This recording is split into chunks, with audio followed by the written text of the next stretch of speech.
এয়া আছিল বৃহস্পতিবাৰৰ দৃশ্য। বোমাৰ সন্ধান নাপাই ঘূৰি গৈছে বোমা বিশেষজ্ঞৰ দল। এয়া শুক্ৰবাৰৰ দৃশ্য। একেই স্থানত উদ্ধাৰ বিস্ফোৰক সামগ্ৰী। স্থান চিনাক্ত কৰি দিয়াৰ পাছতো বিস্ফোৰক উদ্ধাৰৰ বাবে লাগিল 24 ঘণ্টা। কাম নিদিলে স্নিফাৰ ডগ অথবা অত্যাধুনিক সা-সৰঞ্জামে। অত্যাধুনিক সা-সৰঞ্জাম ব্যৱহাৰ কৰিও বিস্ফোৰক উদ্ধাৰত ব্যৰ্থ স্মাৰ্ট আৰক্ষী। ৰাজ্যৰ প্ৰান্তে প্ৰান্তে আলফাই বোমা স্থাপন কৰা ঘটনাই দিছে অসম আৰক্ষীৰ স্বৰূপ। কেৱল আৰক্ষীৰ চকুত ধূলি দি বোমা স্থাপন কৰা ঘটনাই নহয়, ফটোসহ স্থান চিনাক্ত কৰি দিয়াৰ পাছতো দীৰ্ঘ সময়লৈ বিস্ফোৰক উদ্ধাৰ কৰিব নোৱাৰা ঘটনাই উদঙাই দিছে স্মাৰ্ট আৰক্ষীৰ স্মাৰ্টনেছ।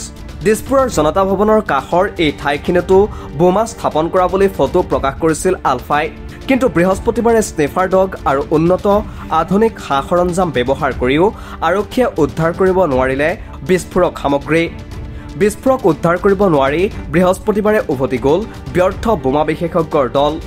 কিন্তু শুক্ৰবাৰে পুনৰ একেটা স্থানতে চলিল উদ্ধাৰ অভিযান। এইবাৰ কেৱল স্নিফাৰ ডগ নাইবা আধুনিক সা-সৰঞ্জামৰ সমান্তৰালভাৱে উদ্ধাৰ অভিযানত খটুৱাবলগীয়া হ'ল সাধাৰণ শ্ৰমিকক। লাজগেটত উদ্ধাৰ হ'ল বোমা সদৃশ সামগ্ৰী।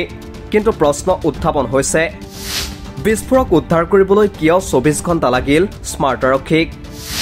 ব্যৰ্থ কিয় স্মাৰ্ট আৰক্ষীৰ অত্যাধুনিক সা-সৰঞ্জাম?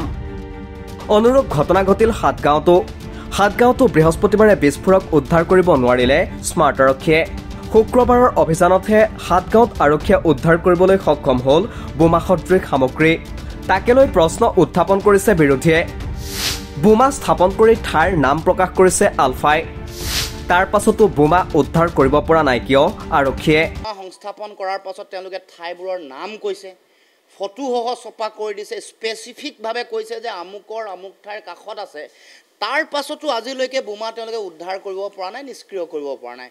এইটোৱে কি প্ৰমাণ কৰে? এইটো তেওঁলোকৰ অকৰ্মণ্যতা, ব্যৰ্থতা। যি সময়ত স্মাৰ্ট পুলিচৰ কথা কৈ থাকে মুখ্যমন্ত্ৰীয়ে কথাই কথাই, যি সময়ত তেওঁলোকৰ এই চৰকাৰৰ দিনত মানুহৰ নিৰাপত্তা নিশ্চিত হোৱাৰ কথা কয়, সেই সময়ত খুদ স্বাধীনতা দিৱসৰ দিনটোতে, যি দিনত চাৰিওফালে নিৰাপত্তাৰক্ষীৰে বেষ্টনীৰ মাজত আমি থাকোঁ, চাৰিওফালে অতি উচ্চ পৰ্যায়ৰ নিৰাপত্তাৰ ব্যৱস্থা কৰা বুলি তেওঁলোকে কয়, আৰু এই যিটো তেওঁলোকৰ ছেক্ৰেটেৰিয়েট সচিবালয়ৰ ওচৰে পাজৰে কিছু অঞ্চলতো বোমা সংস্থাপন কৰা যেতিয়া পৰিৱেশ আহিলে, এইটো স্পষ্ট হৈ গ'ল যে আচলতে কোনো ধৰণৰ প্ৰশাসন নাই, পুলিচ নাই, চৰকাৰহীনতাৰ এটা উমান আমি পাইছোঁ। আৰু সিমানেই নহয়, মূৰত সাধাৰণ হেলমেট পিন্ধিয়ে উদ্ধাৰ কৰা বিস্ফোৰক নিষ্ক্ৰিয় কৰা দেখা গ'ল বোমা বিশেষজ্ঞক। উল্লেখ্য যে গুৱাহাটীৰ 8টা স্থানত বোমা স্থাপন কৰা বুলি দাবী কৰিছিল আলফাই। বৃহস্পতিবাৰে তাৰে 2টা স্থানত আৰক্ষীয়ে উদ্ধাৰ কৰিবলৈ সক্ষম হয় বোমা সদৃশ সামগ্ৰী। এই প্ৰতিবেদন যুগুত কৰি থকালৈ শুক্ৰবাৰৰ দিনটোত আৰক্ষীয়ে বিস্ফোৰক উদ্ধাৰ কৰিছে সাতগাঁও আৰু লাজগেটত। সেইবাবেই এতিয়া প্ৰশ্ন উত্থাপন হৈছে অসম আৰক্ষীৰ ওপৰত। প্ৰশ্ন উত্থাপন হৈছে, অত্যাধুনিক সা-সৰঞ্জাম ব্যৱহাৰ কৰিও চিনাক্ত কৰি দিয়া ঠাইত বিস্ফোৰক সামগ্ৰী উদ্ধাৰত কিয় ইমান সময় লাগিছে স্মাৰ্ট আৰক্ষীক? নিউজ ডেস্ক ৰিপৰ্ট, দি ক্ৰছ কাৰেণ্ট।